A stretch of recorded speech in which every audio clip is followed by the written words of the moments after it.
भाटी साहब, कल जो झटका लगा उसके बाद एक गुड्डू जमाली से ऐसा लग रहा है कि आप ये दिखाने की कोशिश कर रहे हैं बस कि अभी कि अभी हमने हार मानी नहीं है, अभी बाजी खत्म नहीं हुई है। पर एक गुड्डू जमाली इतनी बड़ी खबर थोड़े है भाटी साहब।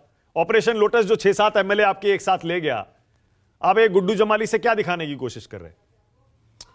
रहीम का एक बहुत प्रसिद्ध दोहा है मानक जी, मैं उससे अपनी बात शुरू करूंगा कि रहीमन विपदा हु भली जो थोड़े दिन होए, हित अनहित या जगत में जान पड़े सबको।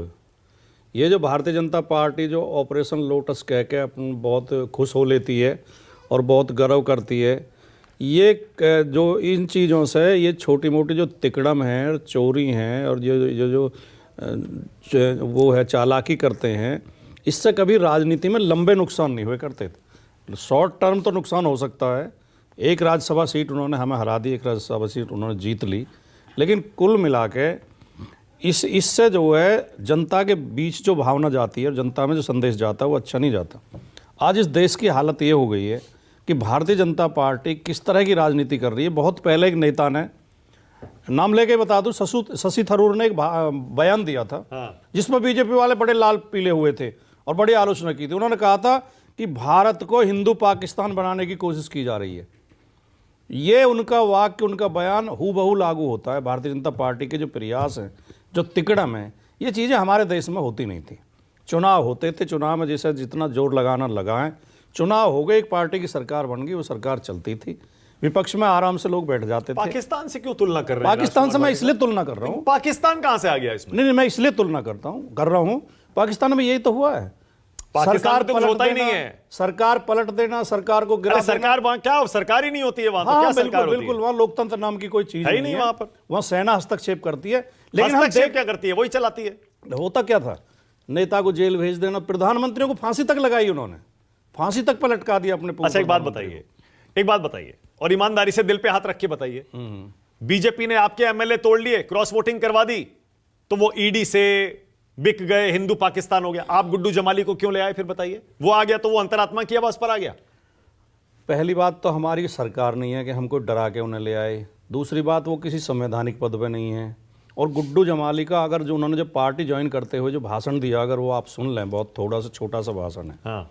वो इतना शानदार उन्होंने बातें कही हैं। उन्होंने कहा, पहली बात तो मेरे आज तक जितने मित्र हैं 90% उनमें हिंदू हैं।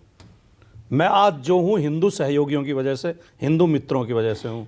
देश में एक माहौल बनाया जा रहा है, हिंदू मुस्लिम के बीच नफरत फैला के इस देश को तोड़ने की कोशिश की जा रही है। मैं किसी लालच में, किसी स्वार्थ में, किसी पद के लिए, किसी ओहदे के लिए समाजवादी पार्टी में नहीं आया हूँ। फिर क्यों आए? मैं इस देश को बचाने के लिए और पीडीए को मजबूत करने के लिए समाजवादी पार्टी में। अच्छा, ठीक है, चलिए। जो गए हैं विधायक छोड़ के, हाँ। उनमें से जो एक नेता जिसका कद बढ़ता जा रहा था लगातार, पार्टी ने बहुत बड़ी जिम्मेदारी दे रखी थी, उन खिलाफ जांच चल रही थी, उनके ऊपर करप्शन के आरोप लगा रखे थे, जांच में फंसा रखा था। चलिए, ठीक है। किसी को तो ऐसा डरा, सुविधाजनक होता है भाटी साहब। जो मैं वाक्य बोलना चाहता, मेरा वाक्य सुन लें आप, फिर उनसे आरपी सिंह जी से उनको उसका जवाब लेना बहुत शांति से। मैं कहना ये चाह रहा था शुरू में, बीच में आपने टोक दिया कि इस देश में वर्तमान हालात ये चल रहे हैं कि पहले तो वोटर लिस्ट में वोट काटे जाते हैं समुदाय विशेष के, फिर जिस दिन पोलिंग होता है पुलिस से लाठियां बजवाई जाती हैं, उनके वोट नहीं पड़ने दिए जाते। अगर किसी का उदाहरण आपको लेना हो तो मैं बता दूंगा, मैं ज्यादा समय लेना नहीं चाहता। आपने तो पहले ऐसा लग रहा है आपने तो पहले ही बहाने बनाने शुरू कर दिए भाटी साहब। चुनाव हुआ नहीं अभी से आपने कहा कि वोटर लिस्ट से मुसलमानों के नाम काट दिए, पोलिंग वाले दिन लाठी चला के उनको वोट नहीं देने दिया जाता। मेरी बात सुनो, अगर आप ये कह रहे हो, ये मुझे बहुत ही खराब बात लगी आपकी कि आप जो सामने दिखाई दे रहा है उसे नकार रहे हो। आप बताइए ना मुझे, कौन से मुसलमानों के नाम काटे वोटर लिस्ट से? बताइए जरा। मैं बताता, आप साबित करिए। मैं बताता हूं। आप पत्रकार हैं, पत्रकारों को ऐसी जानकारी होनी चाहिए। 2022 के चुनाव के बाद श्री अखिलेश यादव जी ने प्रेस कॉन्फ्रेंस करके लखनऊ पार्टी कार्यालय में आरोप लगाया था, बिल्कुल लगाया, कि वोटर लिस्ट से यादवों के और मुसलमानों के वोट काटे गए। हाँ। और ये इस तरह किया गया। तो चुनाव आयोग ने उन्हें नोटिस दिया था, हाँ, कि आप हमें सबूत दीजिए। हाँ, बिल्कुल। 10,000 शपथ पत्र दिए गए चुनाव आयोग को। और जब ये बयान दिया था अखिलेश जी ने, तो हमें बीजेपी के प्रवक्ता घेरते थे डिबेट में कि अब दो जवाब, हाँ, अब सबूत दो। हाँ। अब चुनाव आयोग ने मान लिया, तुम्हें इसकी सजा मिलेगी, अवमानना का नोटिस दिया जाएगा। 10,000 शपथ पत्र दिए हैं कि पहली सूची में नाम था, और जो चुनाव के दिन, निर्वाचन के दिन सूची आई, मतदान के दिन, उसमें नाम नहीं था। चुनाव आयोग उस पर कुंडली मार के बैठ गया ना, तो चुनाव आयोग ने आगे कोई कार्रवाई बढ़ाई, अच्छा, ठीक है, ना आज चलिए। बीजेपी बोलती है। चलिए, नंबर ओके, 1। ओके। दूसरे, रामपुर में चुनाव हुआ विधानसभा का, हिंदू इलाकों में 61% 71% वोट पड़ा, मुस्लिम इलाकों में 12% वोट पड़ा, जो कि आजादी के बाद कभी नहीं पड़ा 50% से कम वोट, केवल 12% वोट।